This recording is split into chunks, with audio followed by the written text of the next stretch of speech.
This conference will now be recorded. And maybe just for Jay's benefit and everybody else, for that matter, that sent in their comments, I'll reiterate what you said a little earlier, Ian, that all of those comments are up on the website, so everybody should have had a chance to look at the comments. So you really don't, I mean, unless you feel compelled to do so, you really don't have to read them. Many of the comments have already been incorporated into the text of the draft, and I'll kind of mention that when we get down further in the agenda. But just in case that helps anybody save a little time on the public comment section. Sure. One point of clarification, though, the comments haven't been posted to our website. They were just distributed via email to the committee members and also to our, we have a mailing list, an email list of about 45 people. So they've gone to all those folks, but they're not posted on our website. Okay, thanks for the clarification. They will be all included in the record of today's meeting as well. All right, thanks. So I think we're okay to go ahead and restart. Charles, if you wanted to have Jay go ahead and start or just complete what you had started saying, and then we can go from there. Okay, fine. Yeah, Jay, you want to go ahead? Sure, Charles and Ian, thank you very much. And again, just very briefly, I'm one of 20 residents that's not part of a water district. We're between the Arcadia Beach State Parking Lot and Hug Point. We source our water from seeps and streams.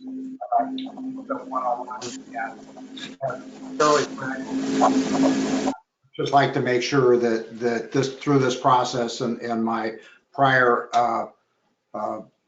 written testimony that we have strong protection for the watersheds for not only the established water districts, but for those of us that individually have to source our water through state granted water rights.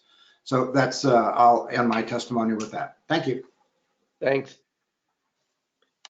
Thanks, Jay. Next on my list is Richard Henry. No comments, Ian, yet. Thanks, Richard. Next, we have Cheryl Magnuson Boyle.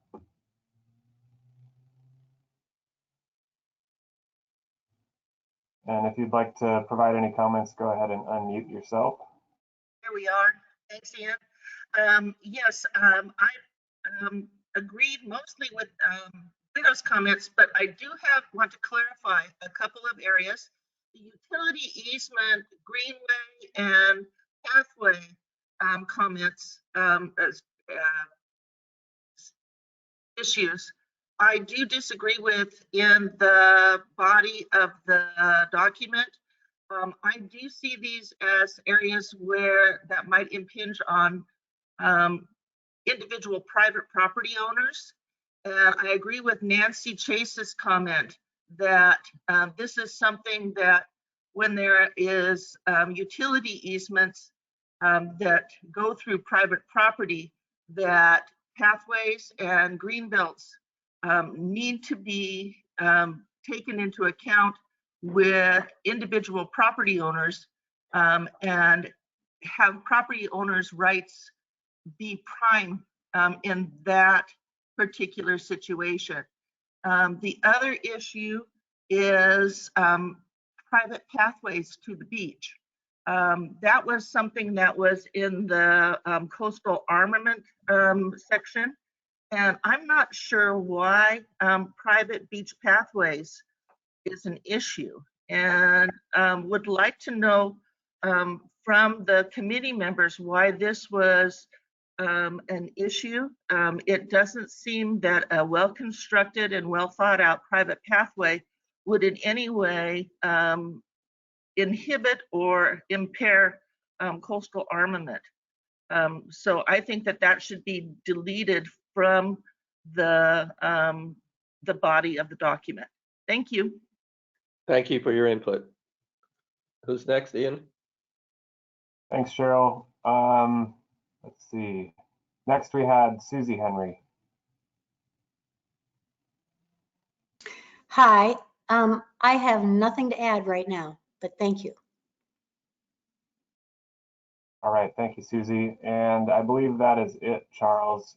I just wanted to confirm before we get too much further that we still have Todd. I see someone on the phone just listed as caller 1 right now. Todd, is that you? I believe you unmute yourself with *6.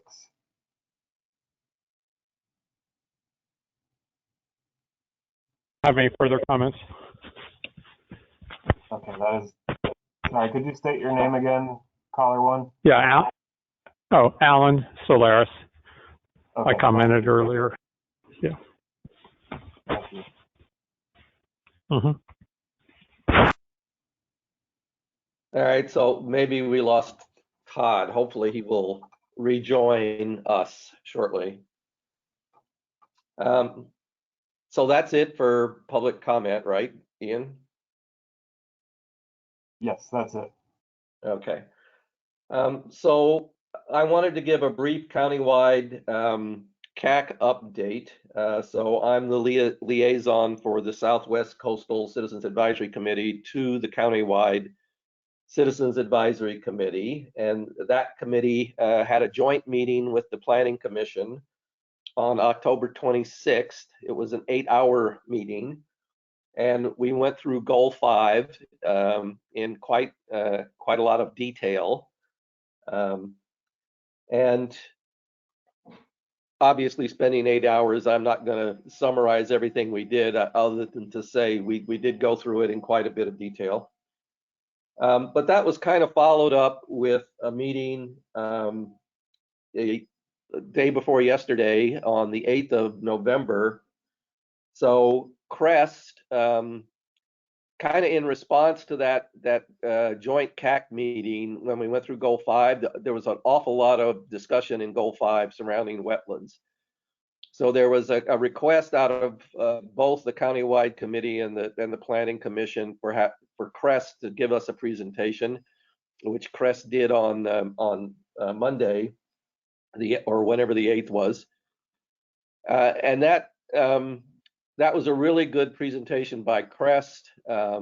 They talked about the study that they have done under contract to the county, primarily targeted at the wetlands up in Clatsop Plains. But we had members from DLCD, DSL, and a number of other agencies that were on the call. So the committee members got an awful lot of answers to a lot of our questions about wetlands. And then yesterday was a planning commission meeting, so that was on the 9th of November. And at the planning commission meeting, that was the meeting where the planning commission was going to review the Goal 5 topic that was put forward out of the joint meeting on the 26th of October. However, because there was so much new information that came out of the Crest presentation, the Planning Commission decided to kind of postpone their work on Goal 5 until the next joint meeting with the countywide committee, which is going to be on November 23rd. So on November 23rd, both the countywide and the Planning Commission will take up Goal 5 again, and be considering all the information we got from the Crest meeting. So that's kind of where we stand. I will say that during the Planning Commission meeting, they found that they also, like us, were running out of time according to the schedule. And they have kind of modified the schedule a bit to allow them a little bit more time to cover all of these very, very meaty topics. So that concludes my update. So now if we move into the Southwest Coastal Community Plan Draft 2. So at the last meeting, Ian and staff sent out a great rewrite or reformation, I suppose, of the document, the comprehensive plan for the Southwest Coastal Planning Area, and it had and highlighted a bunch of sections that needed some work. There were sections that talk a lot about the area and the history and whatnot that are 40 years old now and need to be updated in many respects. And then there are policies and goals that also need to be updated. And that draft included a lot of the updates to the policies that this committee has already put forward. So it's a really good, I think, kind of running update document for that plan. We have received a number of comments to that plan because it has been circulated certainly circulated in the community here in the Southwest Coastal community. And a lot of the comments we've already incorporated into that draft document, but most of those comments really revolve around factual things. So a lot of comments had to do with the history of the area. A lot of the comments had to do with updated details on the water system. So like Jay was mentioning earlier, we've included some of the private drinking water systems. We've included Cannon View Park. We've updated the information on the Arch Cape and Falcon Cove Beach water districts, et cetera. So that kind of updating process, in my mind, we will continue to do. I didn't want to get bogged down in going through all of those kind of factual historical changes today, because I think that's something that the committee members need a chance to kind of read what's been put in there and also get their updates as well. And for today's session, we've got an awful lot of material that Linda has provided on new issues with new policies that I think we need to cover. So I'd like to suggest to the committee that that's where we focus our attention, is on the documents that Linda has sent out, and we'll come back to the main draft document perhaps next time after everybody's had more time to read all the updates. So is that acceptable to the committee members?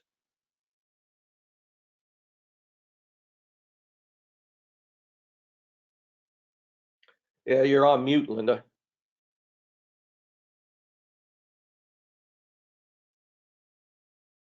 I hope that what I submitted won't take the whole meeting, but I understand there are policy issues and choices to be made, and so we do need to discuss them. What I see is we have a wetlands proposal. I did do some narratives for the citizen involvement section, the transportation section, and what I'm proposing to be a new short-term rental section in conjunction with housing. That is one of the issues that everybody asks why it's not in here, and it's because it wasn't an issue 40 years ago. So I don't know, you pick where to begin, Charles. Yeah, well, so is the rest of the committee okay with focusing today's meeting on the topics that Linda just mentioned? I know I'm in favor of it. I'm fine with that, Charles. It's Chris. Okay, great. And Todd's still not here yet, but okay, so let's Yeah, we're go. working on getting Todd to rejoin. I sent him an email with the link again, and we're going to try giving him a call as well. Perfect. I thank you, Ian. All right, Linda, if you could lead us along, starting with the wetland stuff. Well, I think it was good to have had the CREST workshop on November 8th because in the, of course, goal 5, which is freshwater wetlands, and despite the fact that the county has never really done the work on wetlands in the South County area. I think they always intended to and just never got to it. CREST did list the big wetland north of Shingle Mill Road as a significant wetland that, of course, it has been mapped by the local wetlands inventory. It has been adopted by the state into the state wetlands inventory. And it is begging for protection. The people who live in South County want to protect it. CREST showed an aerial picture. They showed aerial pictures of all of the significant wetlands in the county. And the Arch Cape one was the most striking because it has development that just surrounds it like almost like a vice. You know, it's right up to the borders on all sides. And it's by far the smallest, it's 14 acres. And the county has not yet added it to its county inventory, which would qualify it for protection. And nor have they really done anything. The county's position is that they notify the state when there is a potential development situation that might implicate those wetlands, and that it's the state's problem. Well, the state doesn't do what the county should do. The state has its own role. And so I think the discussion at the workshop kind of at least made it clear to me how things should proceed. And I know this is just a community plan, it's not the comprehensive plan, but these wetlands are so important to the South County for all the functions they provide. Not just that people like them, it's that we need them for flood control, for carbon sequestration, for wildlife habitat, for all of the things that the wetlands provide. And so I think we need to create a section in our community plan that sets out what we want to have happen to protect those wetlands. So mechanically, I don't really understand myself exactly where all these landscape units come from, but I couldn't quite find one that I felt the wetlands fit into. So I just said maybe we could create its own, for now, at least for the draft purposes, create its own landscape unit called wetlands. And then to develop a goal, some policies, and if there's conflict amongst us, some recommendations.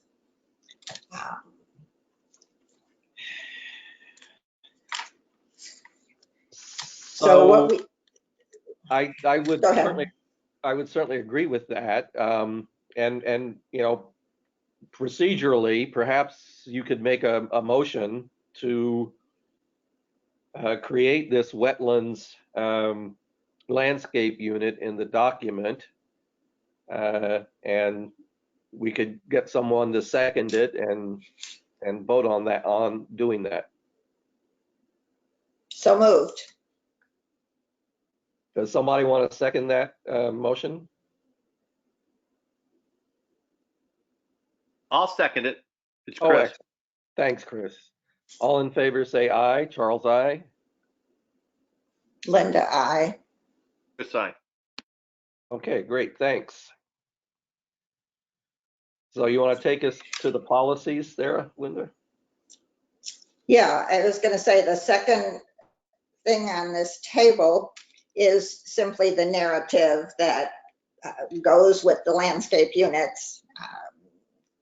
It defines these particular wetlands in general and these particular wetlands in particular.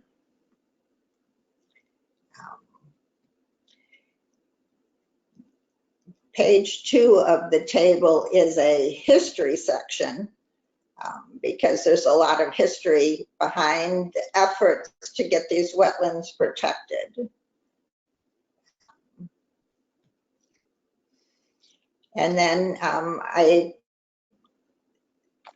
have proposed a goal, because that's the first thing we need to do, is what is our goal here? And our goal, of course, is to protect the wetlands, but more specifically, it's to get the county to complete the Goal 5 process for these particular wetlands in the Southwest Coastal region.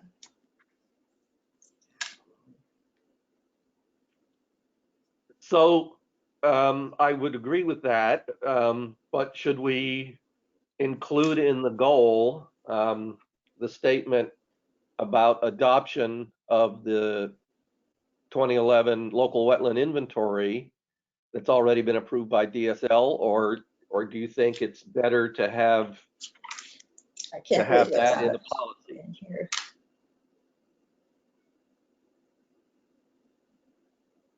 I'm sorry, I couldn't understand that, Charles. Yeah, I said, do you think that? Can you repeat it? Yes.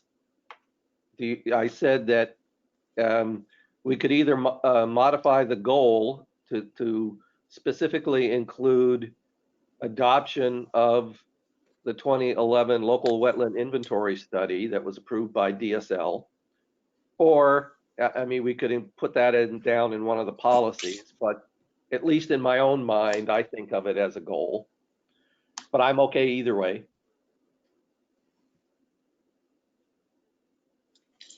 Well, the goal is protection. Under the policies that I proposed here on the table, yeah, there's the goal, and then the next section is the policies. Where am I? Yeah, there you go. Number 1 is what you just stated, Charles. Add the Arch Cape Cove Beach Local Wetlands Inventory 2011 to the county's, I believe it's the Natural Resources Inventory, or fund a new inventory of the South County's wetlands and lakes. Well, the last part of that, the funding a new one, I put in there because I had heard that the county commissioners were concerned that the 2011 was too old an inventory to be valid. Well, I believe the workshop from Crest put that to rest, that inventories that are not totally up to date have a lot of value, particularly since an inventory is a default to tell us where things are, and the wetlands delineations are the specifics. So I could take out that fund a new one. So So personally, I'm fine with leaving that fund a new one in. It's kind of subsequent to the Crest meeting. I had a follow-up email chain with oh, I forgot her name, the gal at Crest. I'm looking for her name. Denise Lofton. Denise. Yeah, Denise.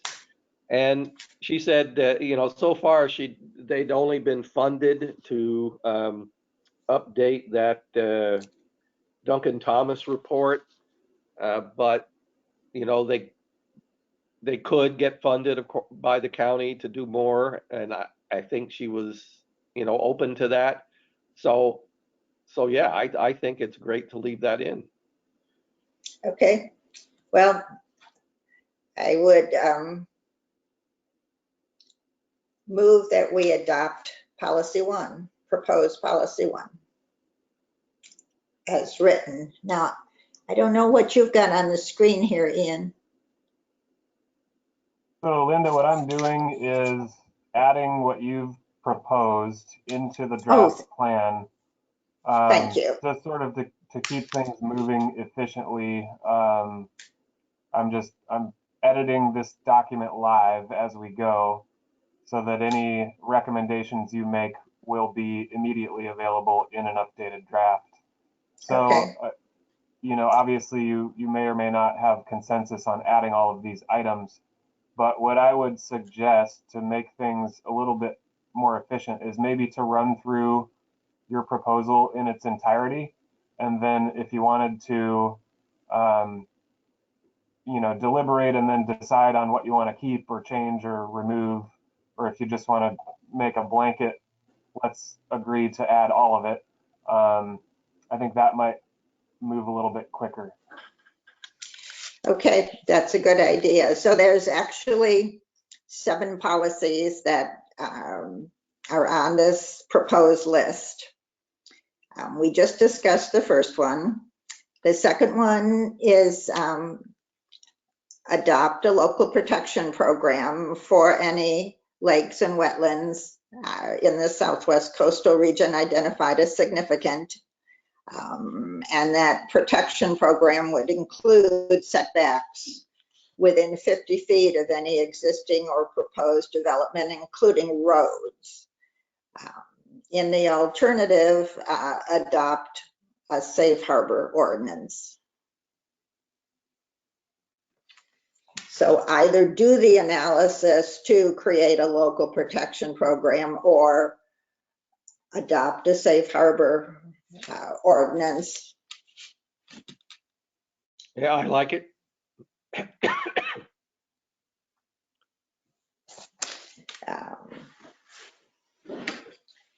The third one is consider rezoning properties with significant lakes and wetlands and consider rezoning them as part of the lake and wetland zone and extend that zone to the South County areas.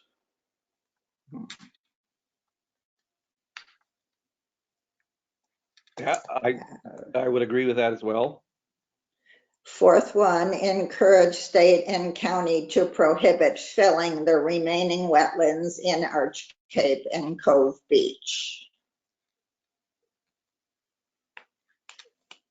The fifth one, encourage county to restore wetland setbacks as they were before commission adopted the interpretation set forth in County Council Memorandum of October 3rd, 2014. The effect of which was to remove the existing setbacks in Arch Cape and Cove Beach for the freshwater wetlands. So now we're kind of in limbo. We have setbacks on the record, but they aren't being enforced. So this would put them back. I do have one point of clarification on setbacks. My understanding is that the setback is from the line of non-aquatic vegetation.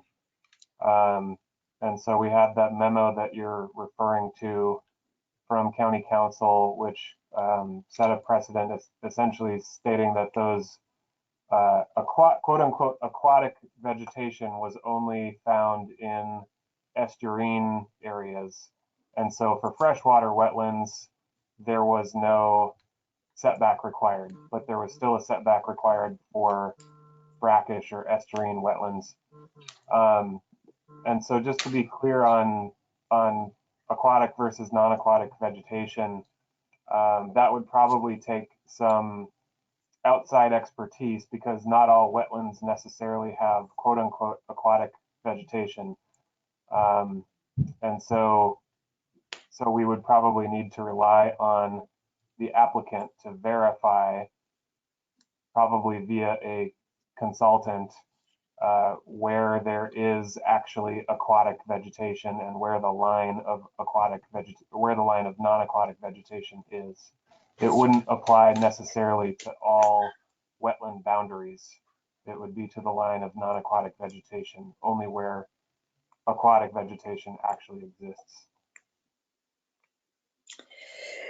You know, it's the problem we had back in 2014 is that no one knew where that line of non-aquatic vegetation came from, where that phrase came from. It isn't the same as the definition that the state uses.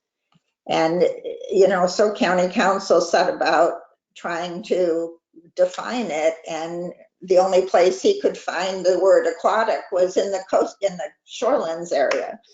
So it'd be nice to actually change the definition for it to be something that is a little more standard. So maybe because I get your concern, Ian. Well, I just want to be clear that we're following what you're suggesting, which I think what I hear you saying is that you want there to be a setback to all wetlands. Yes. To the boundary of the wetlands. yes. Right. From the line of non-aquatic vegetation. Yeah. And I think, you know, again, out of the conversation on Monday with Crest, there was a lot of discussion around this point from the folks at Amanda, somebody or other. I think she was with DLCD or DSL, I can't remember which. Amanda Punton with DLCD. She's a Goal 5 specialist. Okay, so I think there is state, as you just pointed out, Ian, I think there is state language that other communities and other places in the state use to define their wetlands, and I certainly think we could work with you know, Amanda or somebody in her organization to come up with that wording, and that's probably what you're suggesting, and I think that would make a lot of sense. Yeah, I would suggest rewording, you know, if you decide everyone agrees to go for wetland setbacks, that we revise this language for clarity in policy number 5. Do you have a suggestion, Ian?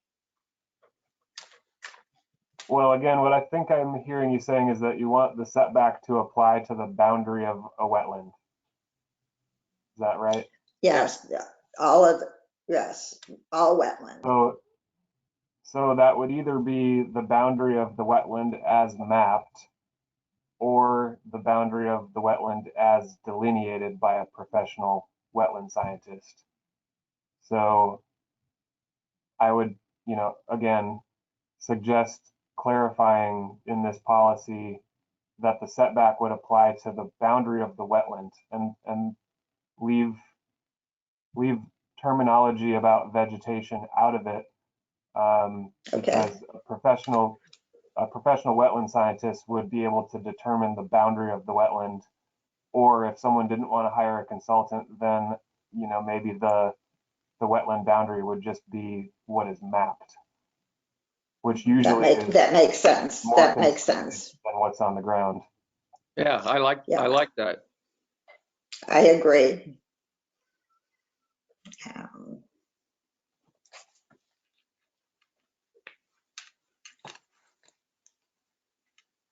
So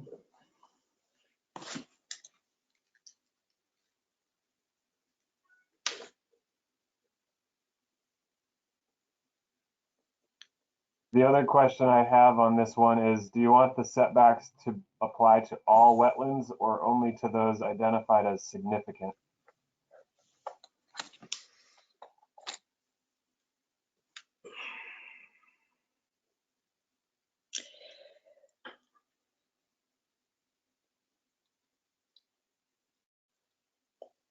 how do the riparian setbacks work?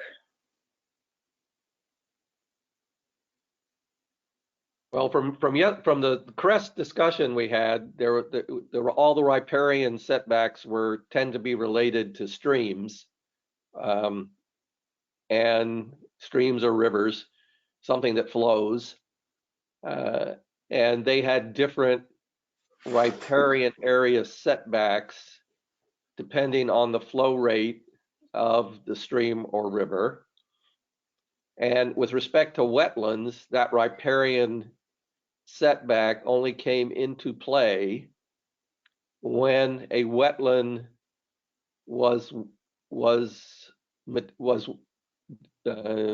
topographically close, meaning within the setback area, to that flowing stream. And if it was within, so let's say the setback was 50 feet. If the wetland boundary was within 50 feet, then that 50 feet got extended around the mapped wetland. And so the wetland was also protected by the 50-foot setback. But if the wetland was 200 feet away from the stream, then there wouldn't be a, quote, riparian setback. Then we would default to this wetland setback that we just talked about. And I kind of like Ian's definition of setback from either the boundary or the delineated, the map boundary or the delineated boundary. Right. So the question though is whether the small fragments of wetlands that exist throughout the region, I'm thinking of the Arch Cape ones because I'm more familiar with those, whether they this would apply to them. Yeah, well, So my question was about whether you want the setbacks to apply to all wetlands or only significant wetlands, and that would be based on the local wetlands inventory. So the local wetlands inventory identifies locally significant wetlands, or LSWs, and it also identifies non-locally significant wetlands. So I'll try to pull up an example here. Yes. So my suggestion would be, 50 feet for the significant and 35 feet for the ones that aren't significant. And if memory serves, I think that's kind of the way it was back before that 2014 decision, but I could be wrong about that. But I think I recall two different setbacks. There weren't two in Arch Cape. It was 35 in Cove Beach. Well, but maybe that's one way to deal with the question that Ian's raising is we have two different setbacks, which would kind of make some logical sense to me.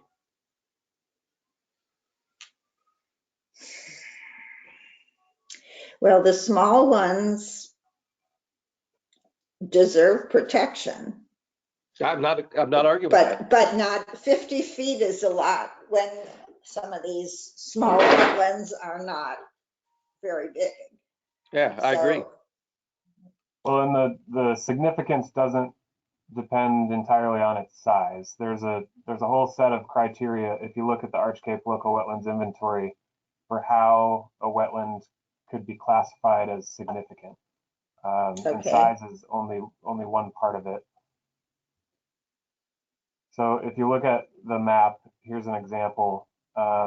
This teeny tiny green wetland was identified as significant. but this larger blue one was identified as not significant. Okay.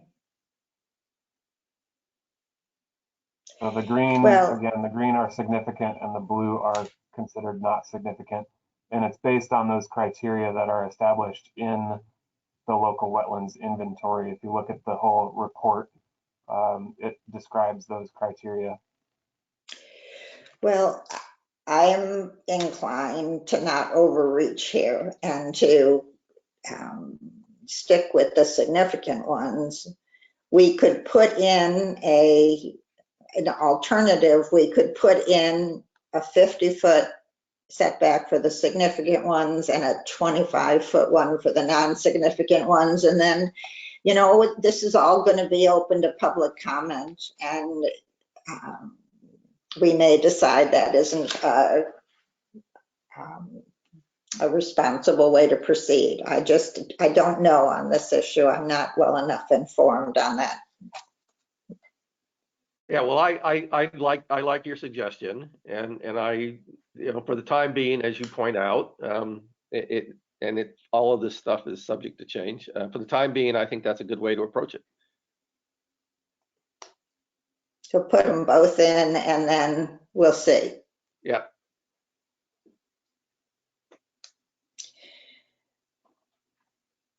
Okay, so the sixth policy, proposed policy on this list is to buffer the wetlands by protecting the uplands adjacent to wetlands where land development increases the flow of water and pollutants, which can overwhelm the ability of wetlands to provide their functions and threaten sustainability. So the point of that one is to address this idea that the uplands are not worthy of protection, that it's okay to develop on the upland part of the wetland, that the wetlands functions are all related to the lowlands, which I understand is not the way most scientists see it. That the uplands have their own functions that are somewhat critical. So this goes to where the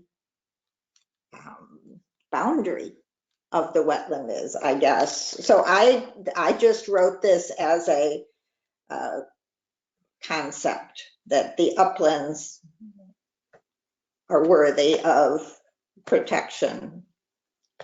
They're part of the wetlands and they're worthy of protection.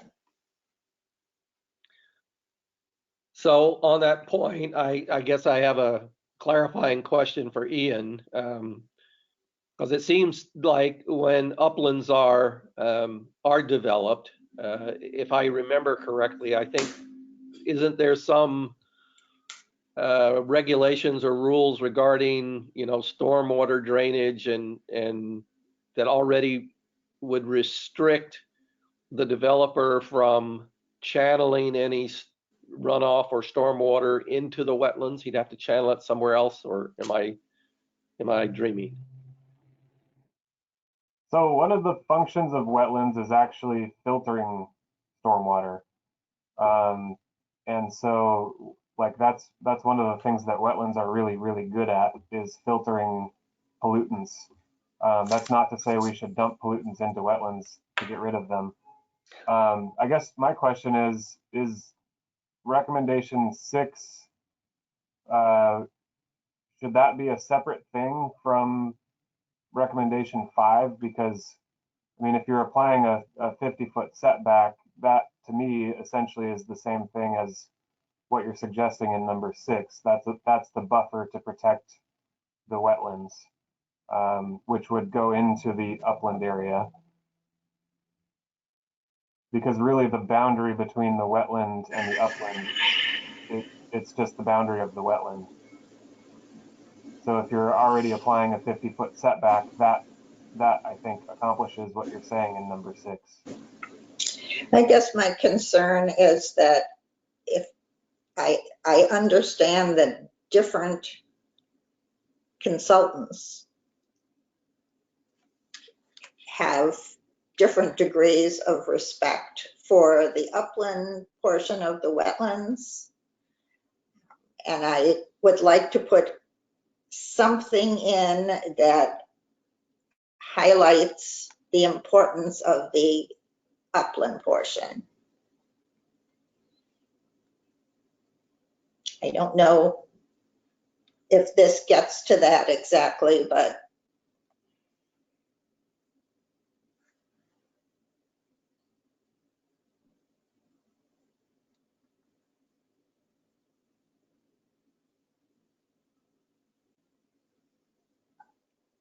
anybody got an idea? Yeah, unfortunately, I don't. Hey, Chris, got an idea? It sounds like you guys in that CREST meeting have a much better grasp of it than I do. Yeah, I'm just trying to wordsmith this.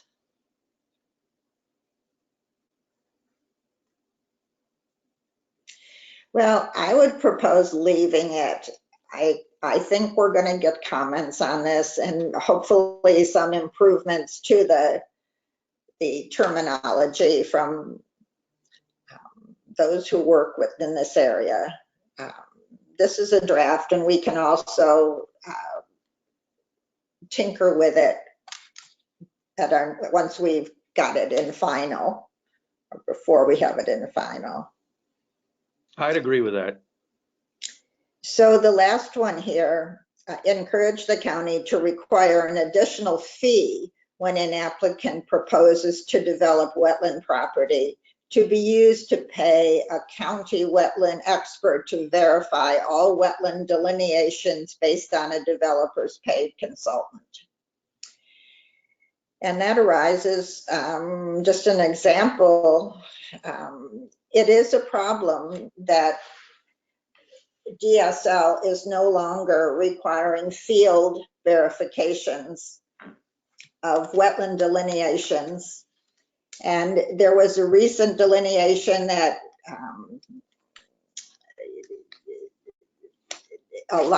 one of the main things they relied on is that the trees were Douglas firs, which are not usually found in the wetlands. And, you know, nobody went out and looked, but almost all those trees there are Sitka spruces, which are wetland trees. And so that's may or may not have been an error that a field person may have found. Maybe it wasn't even an error, but it used to be that wetland delineations were verified in the field by someone who was considered to be objective. So I think that the way to handle it is to just increase the fees if you've got a wetland property in order to cover the cost of that. So I'd like to encourage the county to consider that. And I'd certainly agree with that. I know, you know, there were several contested issues in Arch Cape. Francis Capital was one, Walsh was another, where this came into play about the accuracy of the delineations. And of course, the person hired by the developer is going to say one thing, and an independent third party is probably going to say something different. So I like that concept. Agree. Well, yeah, I'm not saying all consultants are bad, but you never know what they might miss or how they might interpret something. Okay, well, I see there's an 8th one on the next page I'm looking at here. I don't know if this actually fits here or not, but I was asked to include this by someone who knows more than me. Ensure that the riparian zone covers creeks as well as creeks and streams as well as rivers. And I think we have made a number of amendments to make sure that happens. And that the phrase emergent wetland vegetation covers the associated wetlands. Yeah, and I would certainly agree with that. I like that.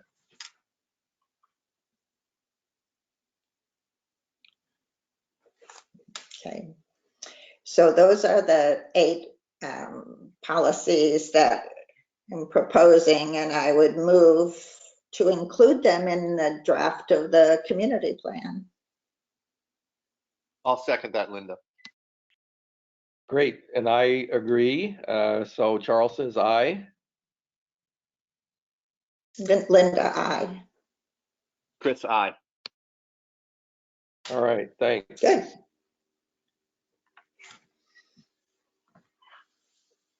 So there's one more, what is you want to take us through the recommendation?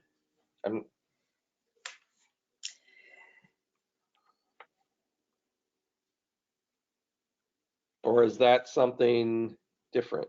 Recommendation. Policies. We did the policies. It's a thought. Ah, And it's a thought for, that probably depends on whether the policies and the goal we just adopted make it through this process. yeah, no, No, I see. I agree.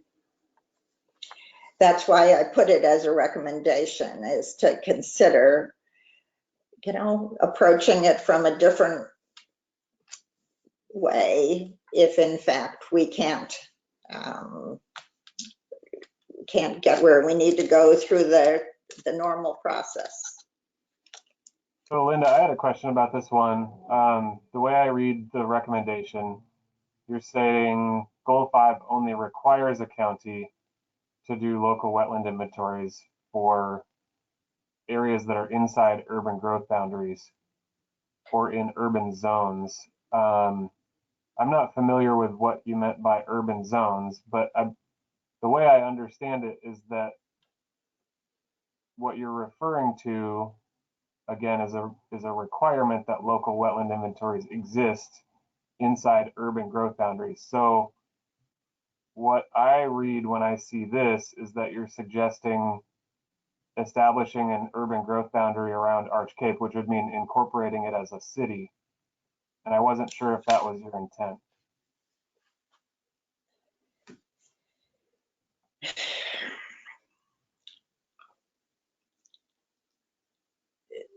We're going to protect these wetlands. We've been trying for 10 years now. And if I understand correctly, and I think I've heard this from the county, things are more optional in unincorporated areas, and that includes adding things to inventories. They're more mandated in areas that are zoned urban. This is not my field of expertise, and I would be okay with leaving this out for now because it's probably, like I say, a thought rather than a real recommendation. It's a way we could go.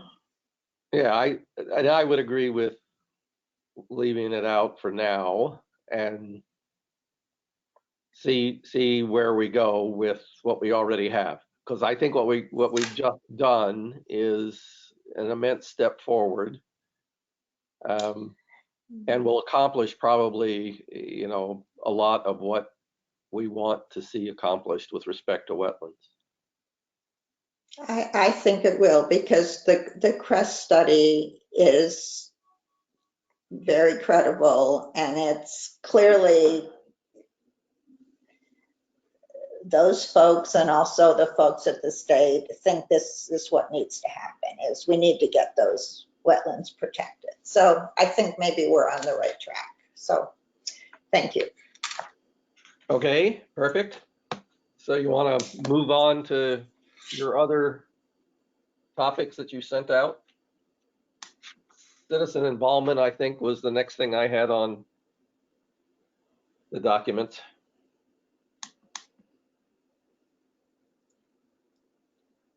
Yeah, well, I was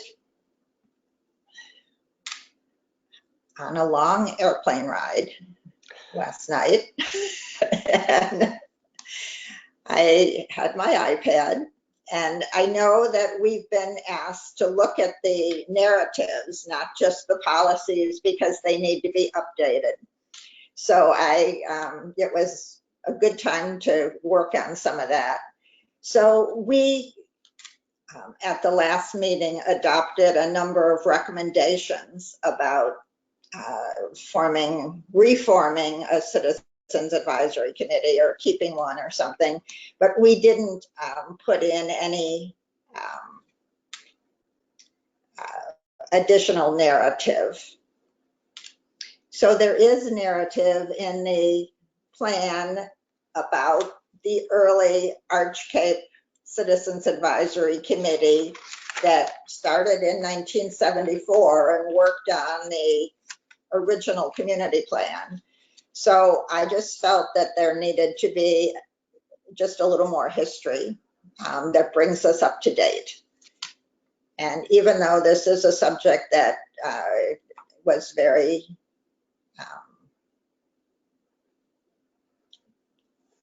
what do I say, controversial, and has left a lot of hard feelings, I did my best to write it pretty neutrally. Yeah, and to me, this is, kinds of goes along with what I had said earlier about what the committee is doing with respect to the current draft plan, which is trying to bring some of this history and descriptive factual information up to date over the 40 years since it was written.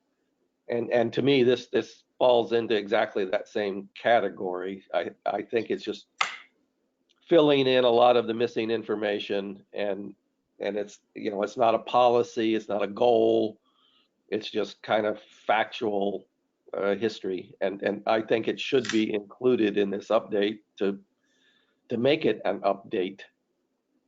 So where it would fit is, well, I say page 7, that was the version I was looking at.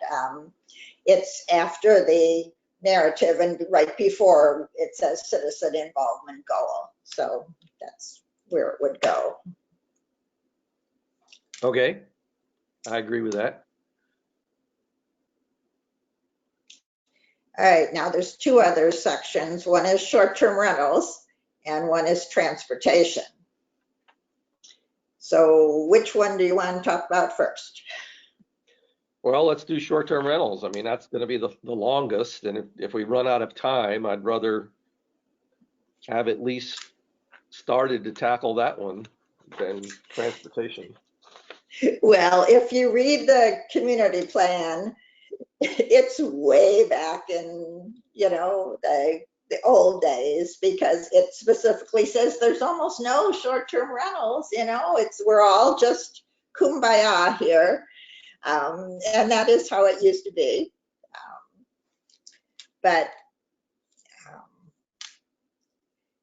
So I think the place to put in a section on short-term rentals would be following the housing section, because this is a type of housing.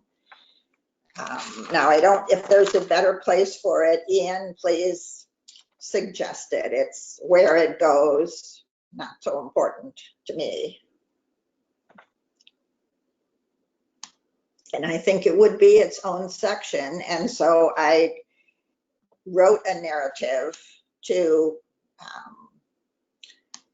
give the historical way that short-term rentals have come upon us, some reasons why residents and those who don't rent aren't happy with them, a reference to the housing study in 2019, which did in fact cite short-term rentals as a major factor in the housing shortage, and a little paragraph on licensing and where we are today. So it's the narrative that leads to the policies. So, Yeah, and the narrative looked good to me. I mean, it looked again accurate and just kind of factual about the narrative.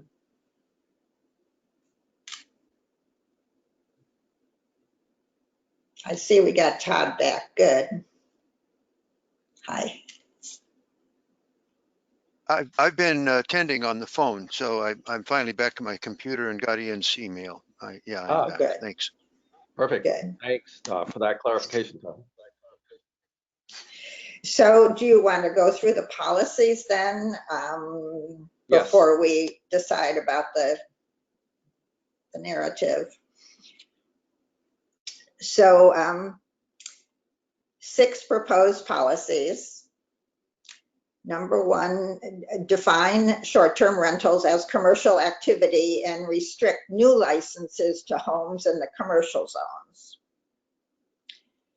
2, create a plan to phase out short-term rentals in the residential zones by eliminating license renewals and license transfers to new owners.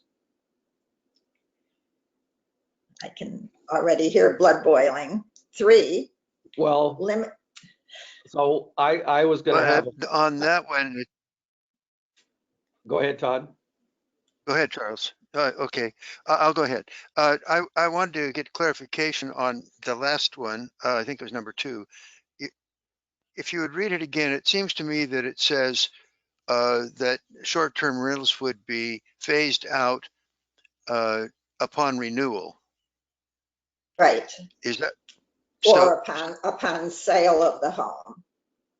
So in other words, you'd put a 4-year limit on those that already have short-term rentals. Yes, those who have existing licenses would be able to rent under whatever conditions the county sets.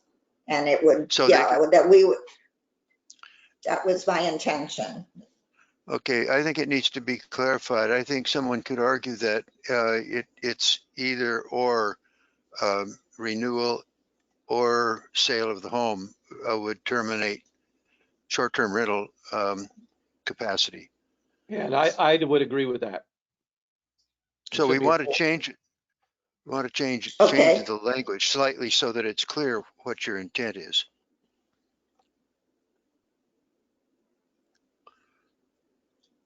So you want to change the and to or? Is that? No, somebody? I think that you would limit it to no new. You don't have to have anything in there about renewal. You limit it to no new licenses and no license transfers upon sale. And you might also say, well, yeah, upon sale. Now that. Well, or renewal. So the point is that the license would terminate either upon the renewal date coming around or on transfer if the transfer occurred first. I assume that I agree with that. think you do. So you would phase out all short-term rentals.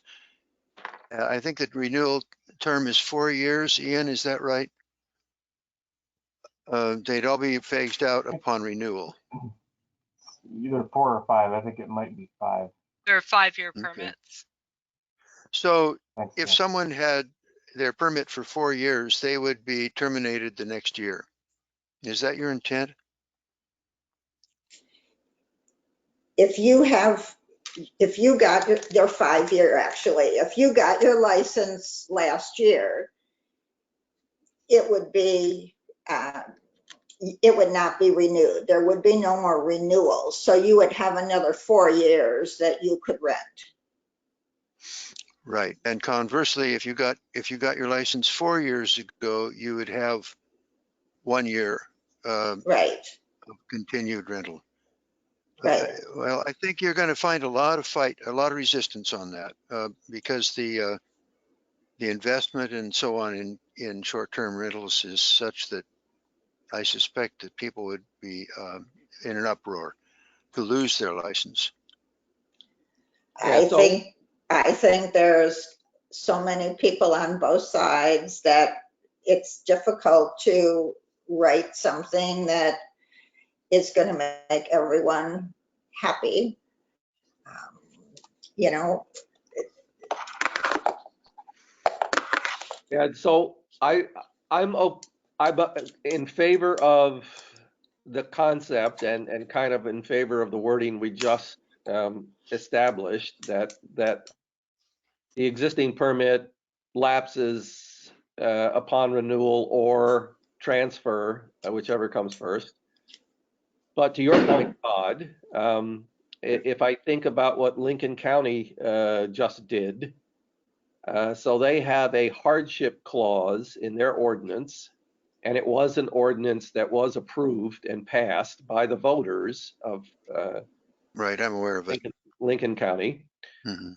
And in that hardship clause, there is a provision that the property owner can appeal if his permit's coming up for lapse, on the basis that they have not recaptured whatever expenses and investment that they have made in making that property a short-term rental.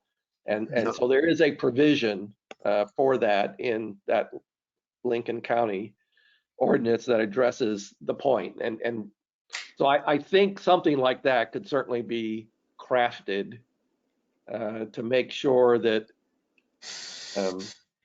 there is an equitable solution for everyone. If I And could then- jump in here, Gail has put some comments in the chat about the ongoing process to revise the short-term rental ordinance, and that some of the proposed policies that are being discussed right now are maybe not consistent with what's coming out of that process, and that it might be premature to address short-term rentals with such specificity in the community plan. I was going to make a similar suggestion that you know, this may be the level of detail we're getting into right now may not be appropriate for the community plan. You might be able to accomplish what you want with fewer words. Just a suggestion. And then Gail had also noted in the chat that the county restricts dwellings in commercial zones. And so by suggesting that short-term rentals should only be allowed in commercial zones, that you'd effectively be eliminating short-term rentals countywide because of the limitations on residences in commercial zones. So I understand that. I know folks have been looking at other jurisdictions' regulations, and Astoria has something very similar to that, where full house short-term rentals are not allowed in residential zones. They're only allowed in commercial zones, and then in residential zones, you can only do what's called homestay lodging, where you can rent out a room, like a bedroom, to somebody, but not the whole house. So let me just say that Arch Cape and Cove Beach together have half of the short-term rentals in the entire unincorporated county. So we have a big stake in short-term rental regulation. I am not, you know, expressing my personal views here in these policies. I'm just trying to be consistent with what I think people are concerned about. And the biggest one is that they live in residential neighborhoods that now are full of commercial businesses that are in the transient lodging field. So, you know, people don't want their businesses taken away, but the zoning actually favors the residents who live there. So that's kind of where this is coming from. If there's a motion to table it, then and it passes, then we'll come back to it, you know, when more develops. But the county is not looking at the big picture here. They're not looking at at least from what I can tell, at anything that approximates 1 and 2, they are looking at. Number 3, of course, is a limit on the frequency of rentals, and number 4 is a limit on occupancy. They are looking at those. Number 5 and 6, property tax credits, are simply ideas of how to make this a little more palatable for owners.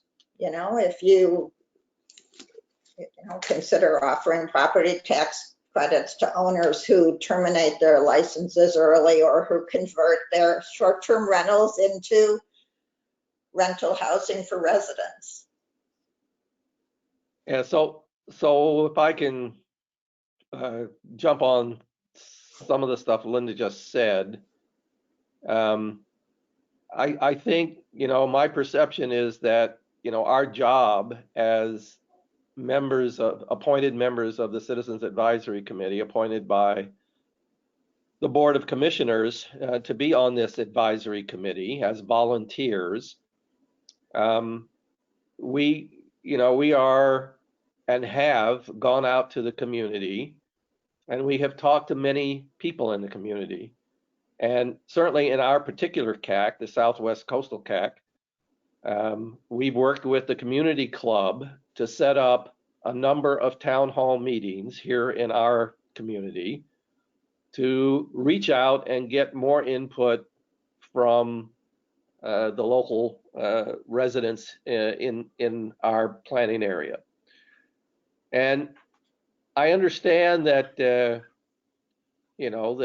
the county administration or the Board of Commissioners, for that matter, may have different ideas and different thoughts about what they want. But I think our charter is to represent what the people want. And I think that's what we are trying to do. We're trying to represent what the people want. And I think Linda is really, really close to the mark with the policies that she's put forth here. So that's kind of my way of thinking about it.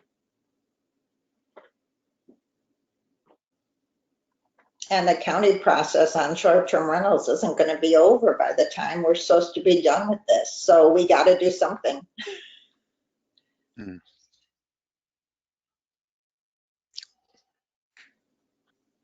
Well, looking at the history of what's been happening with the county, it doesn't seem that what we do will be of much consequence. So I think by making a statement such as yours, you would make it clear what our particular community would prefer and put that into the mix for the committee or whoever has to make the final decision to make their decision.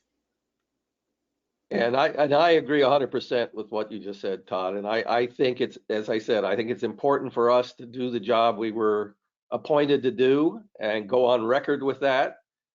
And, if the current Board of Commissioners wants to do something different, then, that's up to the current Board of Commissioners. But, 5 years from now, there'll be another Board of Commissioners. And I don't want, I don't want the input of the people that live here to disappear just because somebody says, oh, well, we don't like that idea. I mean, they may not like the idea, but that doesn't erase it as an idea. Yeah, that's good. If nothing else, I do think it just contributes to the dialogue and makes some important points. And again, it's not, we all know it's not written in stone, but it maybe moves us further along in the discussion.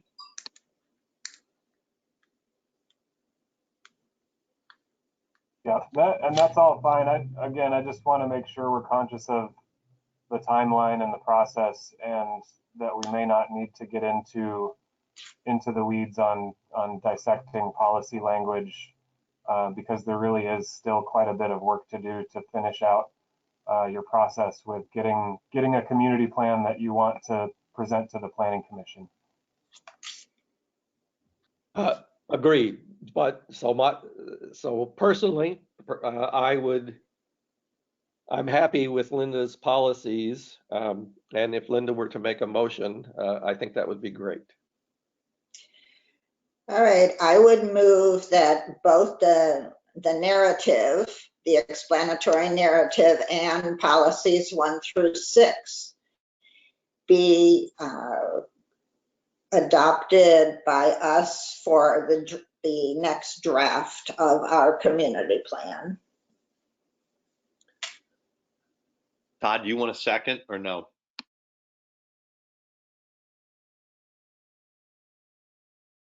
You're muted, Todd. I'm going to abstain because I am a short-term rental owner, so I feel my opinion is biased. Understood. I'll second. So all in favor, Charles, aye. Linda, I. Chris, aye. Okay, here we go. Great, thank you.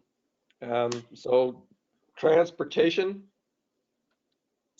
Okay, transportation was one that the narrative had some kind of,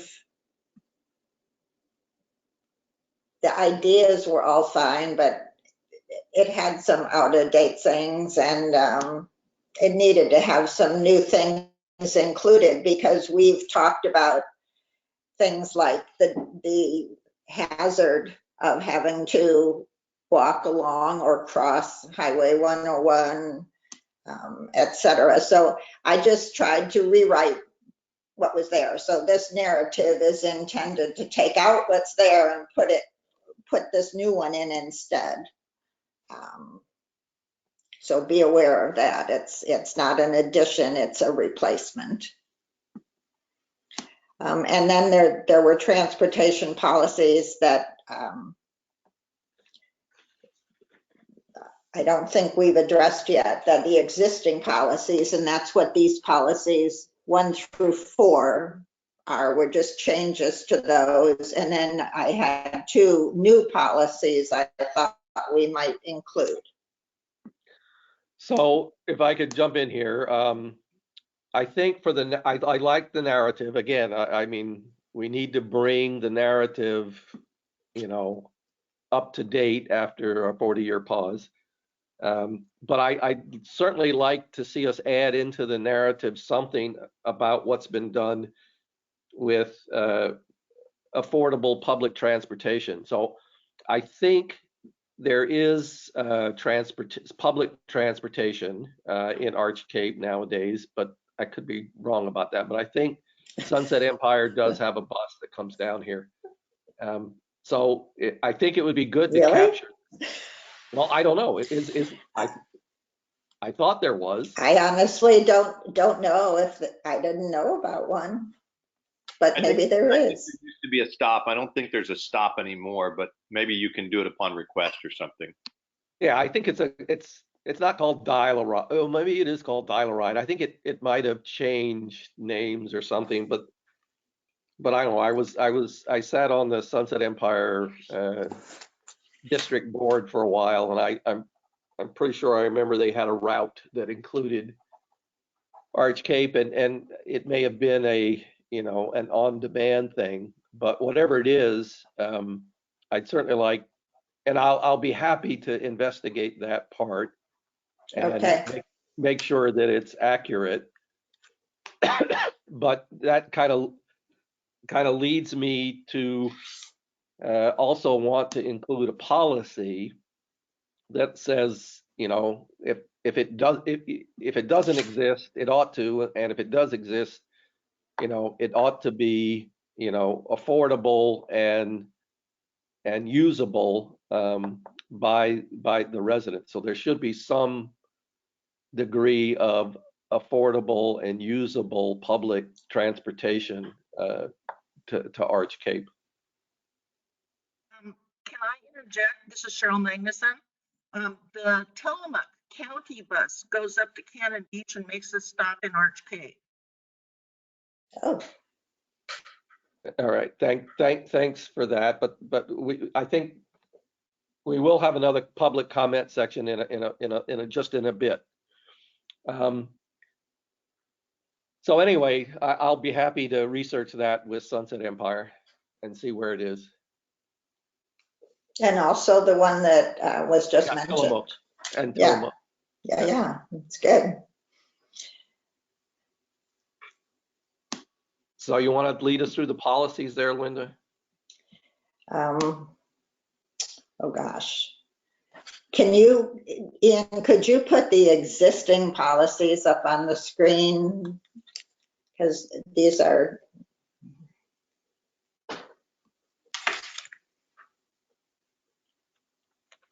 Okay.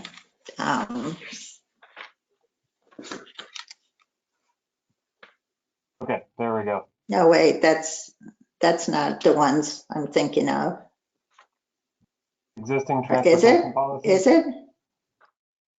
Well, yeah, okay, it is. On page 24. Okay, so wait, before we do, that's what it was, the goal. 25. Go just up a little bit to the goal. Okay, we just missed that. That is, I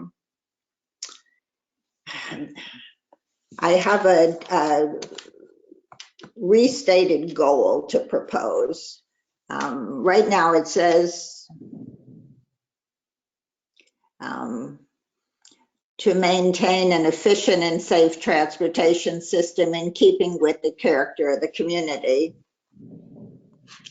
That's fine, but so I thought a better thing would say two things. One is to safely and efficiently meet the transportation needs of the regional communities while keeping their rural character.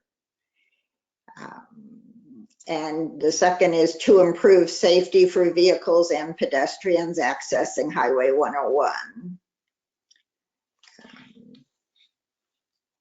Yeah, I like that goal. I think it's a better goal than the existing one.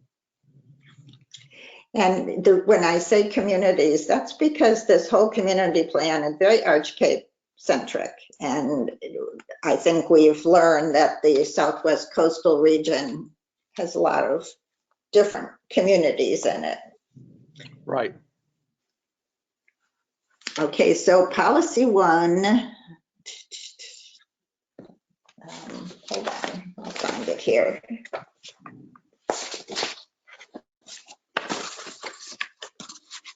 Are you looking at the proposal, Linda, or the existing policies? Yeah, the existing ones. Okay, I can switch back over to that. So to me, the existing policy one is fine, except that the second sentence, the first sentence, access points on the highway, US Highway 101 shall be kept to a minimum to reduce the potential for accidents. Yes. And then it says new subdivisions or larger developments shall use common frontage roads and lots shall be designed so as not to front or have access onto the highway. Well, we don't really have many subdivisions or larger developments here in Arch Cape for sure, and because we're all subdivided up. So I just think a better statement would be new development shall use common frontage roads and lots shall be designed so as not to front or have access onto the highway, or somehow that may not be the perfect wording, but I'd like to broaden it by having it apply to development.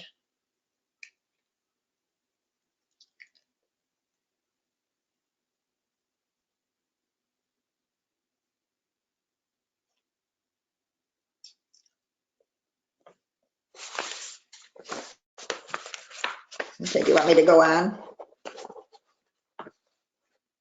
I don't have any objection to that. Yeah, please go on.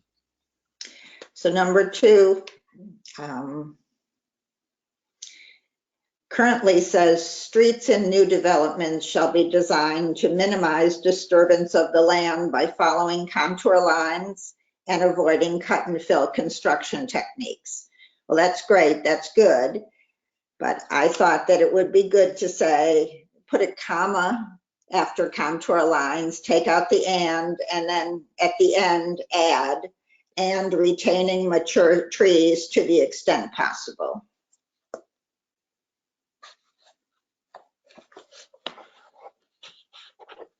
Okay, any comments? Okay, number 3 is this unnecessary rights of way should be used as green belts, walking trails, or bike paths where appropriate. I think it's staff that has been saying what does unnecessary mean. Maybe it's fine the way it is. I think it's fine the way it is. I mean, certainly makes sense to me. Although to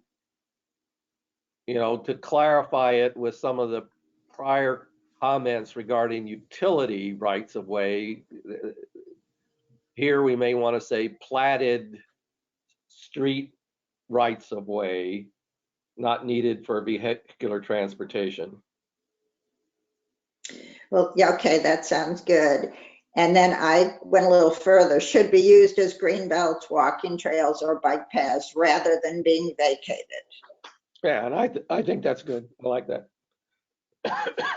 So I just wanted to clarify, because this policy was already edited by you, and that showed up in the latest draft. So are we scrapping the previous edit and going with a fresh edit on this policy, or are we supplementing the existing edit?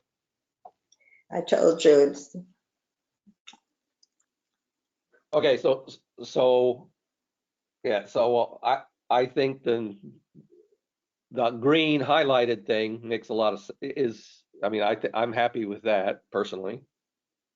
Yeah, that's the committee's original recommendation on this policy, or latest recommendation before today. So I just wanted to clarify, are we modifying that recommendation with some additional stuff, or scrapping it? I'm just not quite clear what you want to do with it. Well, it's because I didn't have this particular draft with me at the moment.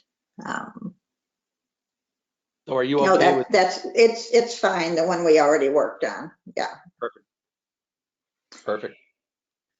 Okay, and number 4, a buffer of existing or planted vegetation should be left between all developments and US Highway 101 to reduce the effects of traffic on residences and to maintain the scenic character of the highway. Yes, but this just addresses where it already exists. I think we should say where a buffer, I believe the buffer required by the state along 101 is 20 feet, isn't it? I think it's 25. Offhand, I don't know. We could confirm that with ODOT, but certainly if ODOT has a requirement, then any development would be subject to that. Yeah, so I think we should have a second sentence that says where a buffer of less than 20 feet or 25 exists, then additional vegetation should be planted. Because this policy is just saying you should leave it.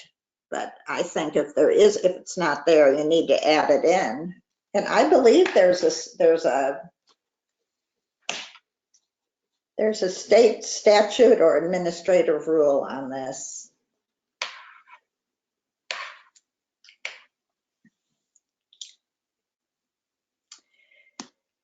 So the new policies that I added in here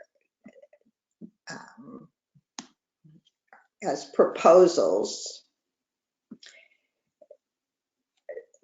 I don't know if we've talked before specifically about the speed limit through Arch Cape. It's down to 50 now. That's a new thing, but it's fast. As someone who has to cross that highway from time to time, it's kind of creepy. So I'd like to encourage ODOT to further reduce the speed limit through Arch Cape in order to improve safety for pedestrians.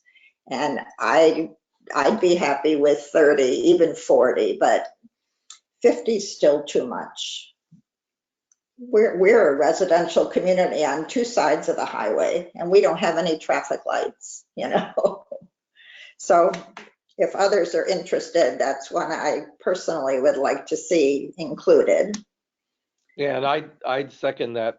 I mean, I think the same thing as I drive, you know, I can remember as I drive down 101, you know, down to, you know, Newport, there's plenty of residential communities that have posted speeds of either 30 or 35 miles an hour. So Yeah. I mean, those things exist, but I'm sure it's an ODOT issue, not necessarily a county issue, but certainly having the county help us lobby with ODOT would be very helpful.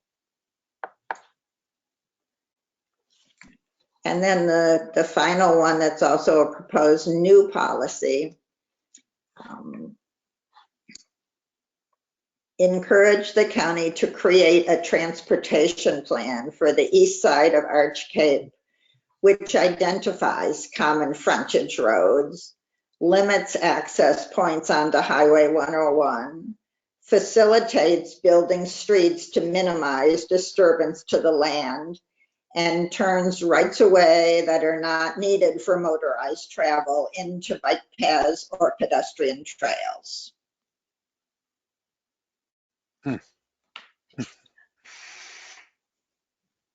Let's get organized, folks. Well, that's very wonderful, I think, and optimistic. I don't know how the powers that be will react to that kind of a utopian point of view, but why not ask for it? Well, I think a task force of local folks and people with expertise. So you'd need both. The local folks know what the hazards are in the community and what the needs are, and the experts, you know, can bring the ideas of how to solve them. Would be wonderful. I think it would be good to have some argument to your speed reduction. And one argument which would make sense is that it's hilly as the cars come through Arch Cape.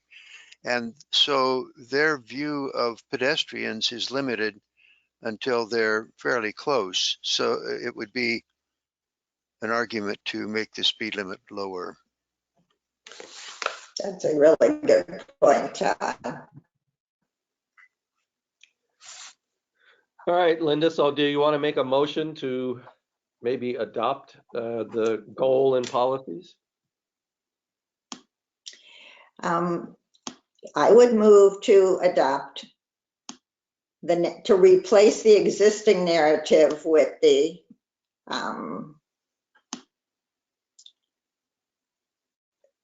revised one. The new one with the additions that you talked about, to adopt the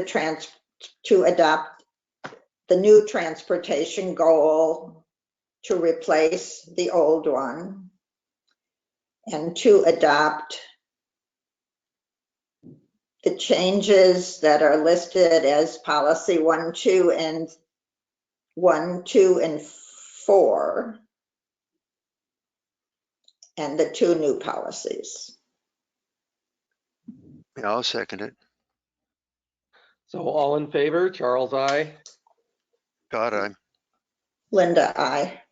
Chris, aye. Perfect.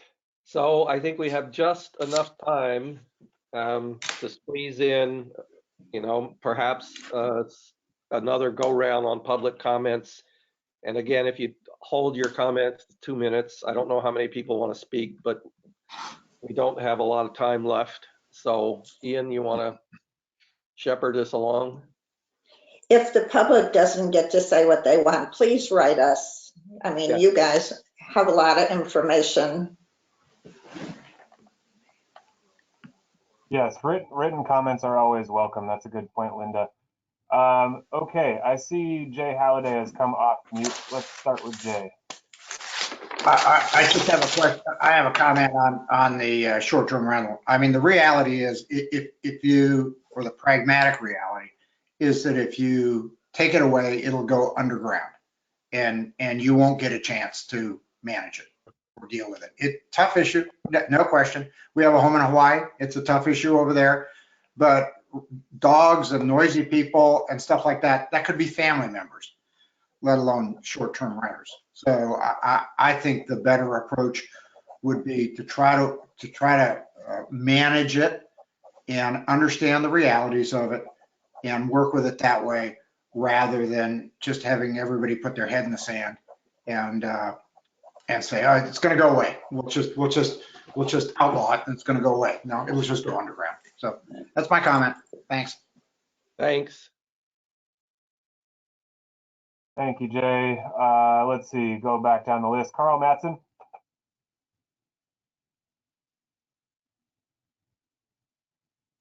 No comment. Thanks, Carl. Guido Paparoni.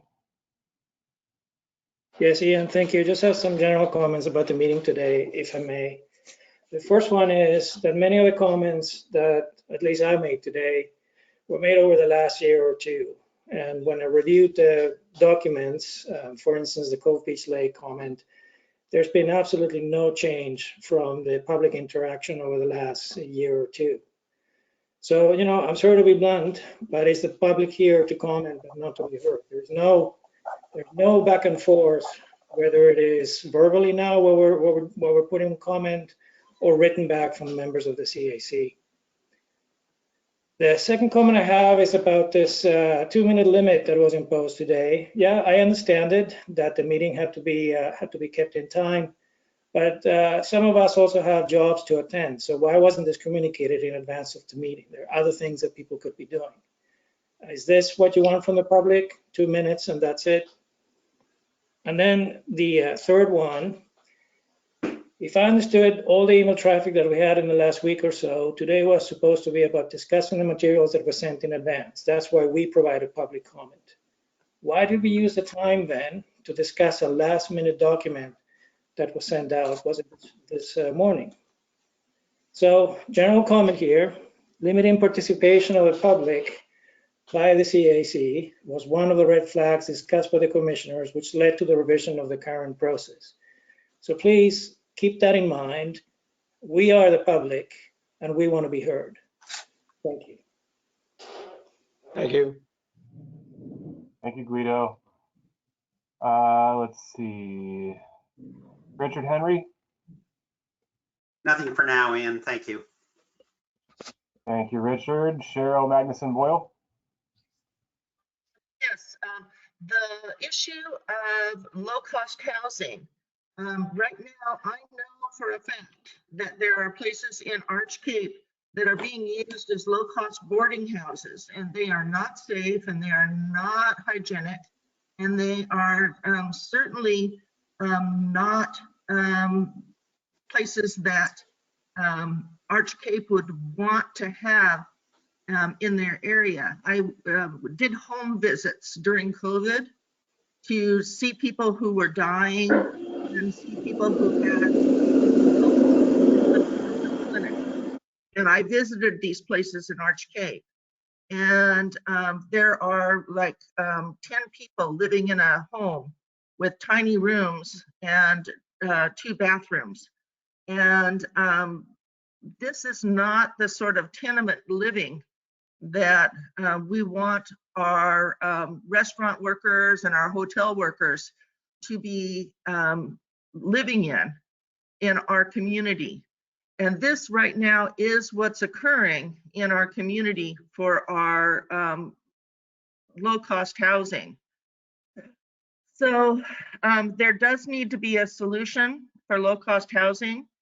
And right now, what currently exists is an underground community of people who let out rooms and do it on the down low, and it is not satisfactory. I don't know the solution. I just know that what's occurring now is untenable. Thank you. Thank you. Thank you, Cheryl. And finally, we have Susie Henry.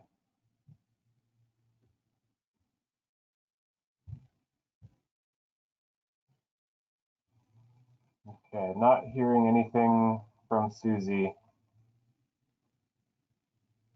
So Charles, I believe that's it. I'll pass it back to you. All right, thanks, Ian.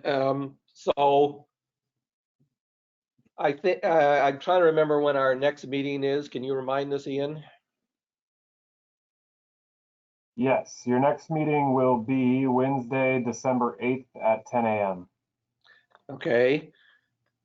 So as I think Linda made a comment earlier in the meeting, you know, I'm not sure we are going to make our deadline. There's a lot to cover, and this isn't just unique to the Southwest Coastal CAC. I think all the CACs are kind of struggling with the same thing. We have a lot on our plate and a lot to do. One of the things that we didn't tackle today, but I did send out some information on that Ian passed along to everybody. I think we need to give some thought to the organization of the Southwest Coastal Plan. I sent out my just taking the existing 40-year-old plan and sort of doing a table of contents on it. It's very confusing to me the way it's organized. And especially if you go look at the landscape units, so in the text it talks about the fact that there's 7 landscape units, and it refers to figure 1.1, but there is no figure 1.1. There is a figure 2 that's titled landscape units, but it has 9 landscape units on it. And then later in the text, it refers to an appendix D that also talks about landscape units. And there's 12 landscape units listed on appendix D. So that's just kind of an example of some of the organizational improvements that I think that we could make to the plan to bring things into a more logical sequence and something that's a little bit easier for people to understand and work their way through. So, you know, in the intervening 4 weeks or so, I'd sure ask the committee members to, you know, to take a look at that aspect of it and give some thought to that and come up with some ideas of maybe of a better organization of the information.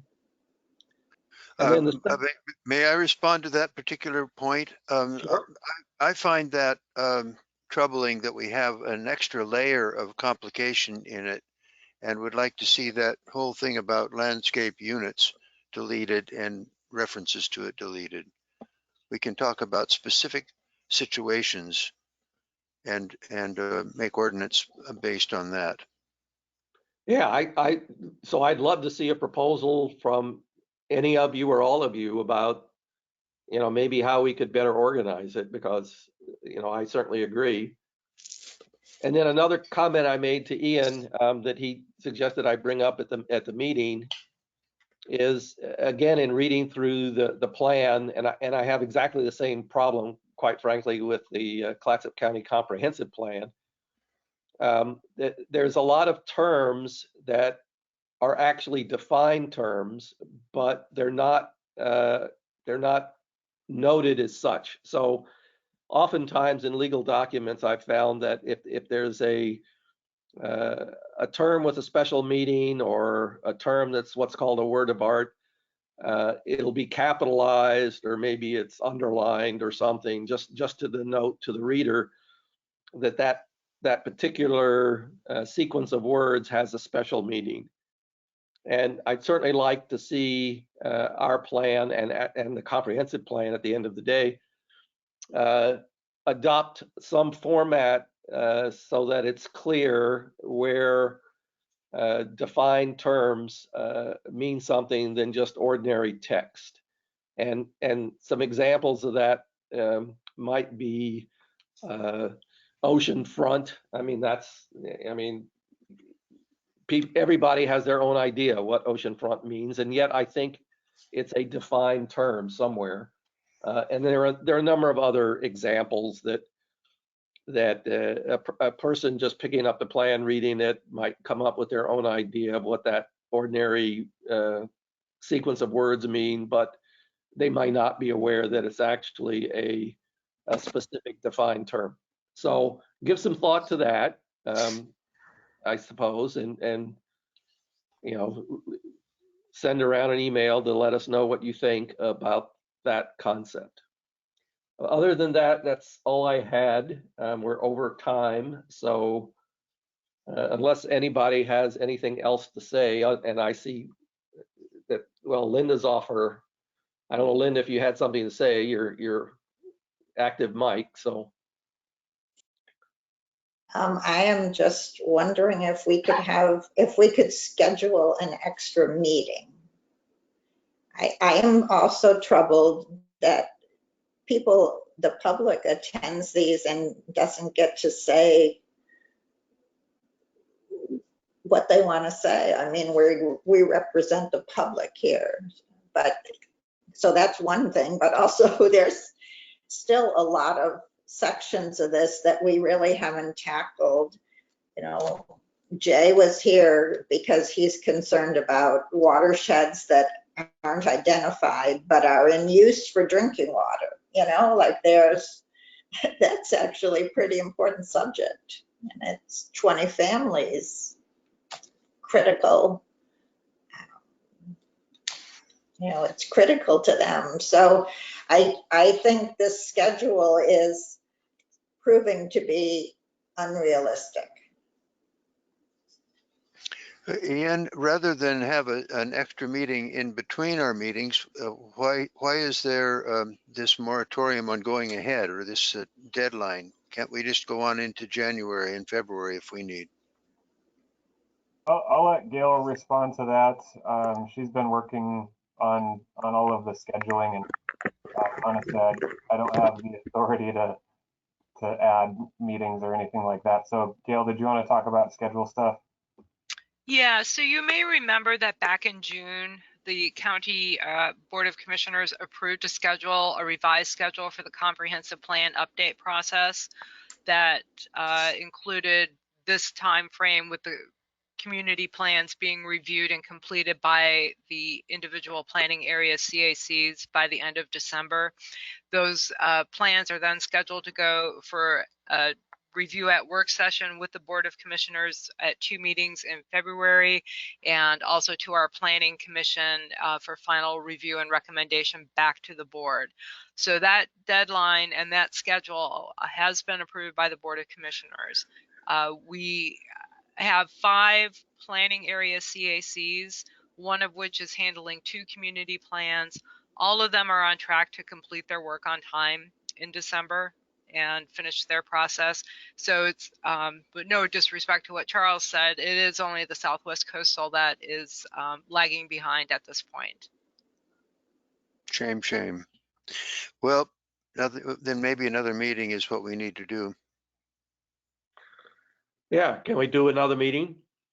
So I'm sorry, but at this point, our staff does not have the capacity to add any additional meetings. We have scheduled ourselves to the maximum limit that we can handle right now. So, I understand you have a concern about public input. However, the chair has limited public input to 2 minutes per person. There's no dialogue allowed from the public during the committee's discussion. So we as staff just do not have the capacity to schedule another meeting between now and the end of the year. Can we review what we could do outside of the meeting to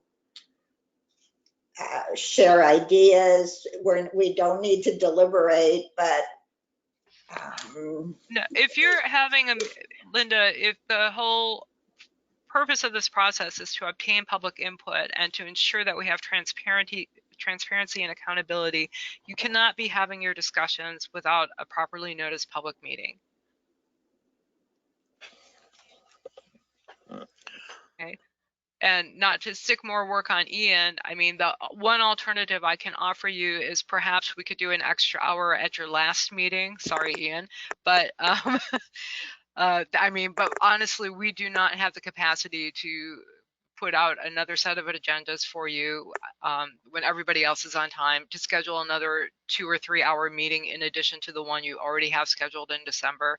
And we just cannot do it. Well, may I'm I fine with an suggest? extra hour. I'm fine with an extra hour at your next meeting, and no disrespect to the committee. I mean, I think I've tried to make you aware of the limited time that we have had for the past several meetings. And unfortunately, we just haven't been able to get through the material that we've needed to get through. And now here we are at the end of the second to last meeting, and we have one more to go. So I'm certainly willing to put in an extra hour at the next meeting. But you know, again, we'll need to move very efficiently through the material that you want to get through.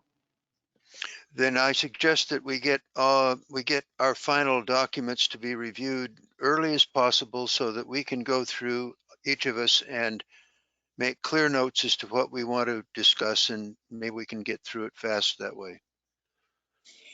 Ian, is it possible to send us the draft of our community plan after the meeting today? You know, once you get everything we talked about today in a form other than PDF, like in Word, is that possible? Yeah, absolutely. And so as I mentioned earlier in the meeting, I was making live updates to that document. So I should be able to send that to you in a Word format today, so that you have where you left off today and can work from there. And you can add comments in the Word document. Okay, Good. I might be able to, you know, do a comparison, not take stuff out without you knowing it. I know how to do that in Word Perfect, not Word, but I can learn. Yeah, I think So that would be good. I think that would be a big help. Yeah, I do too. Yeah, or even if you just, you know, for me to keep track of what changes you're proposing, if you are using Word, there's a track changes feature that you can use. Or if you don't have the track changes feature, you know, use strike through text to show what you're proposing to delete, and use, you know, use a different color for anything that's new, so that it's easy for me to identify what you're changing. Right. I would do something. What was the second thing you said? You said the track changes feature. What was the second one? Just to, if you don't use track changes, just to, you know, you can highlight text and do strike through. Okay. Right. To show anything that you'd want to take out. That double underline feature is available, I suppose. That's what was used in the process up to here for a proposed text. Is that right? That's right. So for new stuff though that you want to add, just to avoid confusion, maybe use a different color text, red, Okay. you know, red or something like that, so it's obvious. Oh, I see. What you're All changing. right. Okay. Okay, and then if you do want to do the extra hour in your meeting next month, do you want to add that to the beginning of your meeting or the end of your meeting? Beginning. Yeah, I'm fine with the beginning. What would staff prefer? That works for me, to start at 9 o'clock. Right. And at noon. That would be my preference. Yeah, I agree. Good, that sounds good.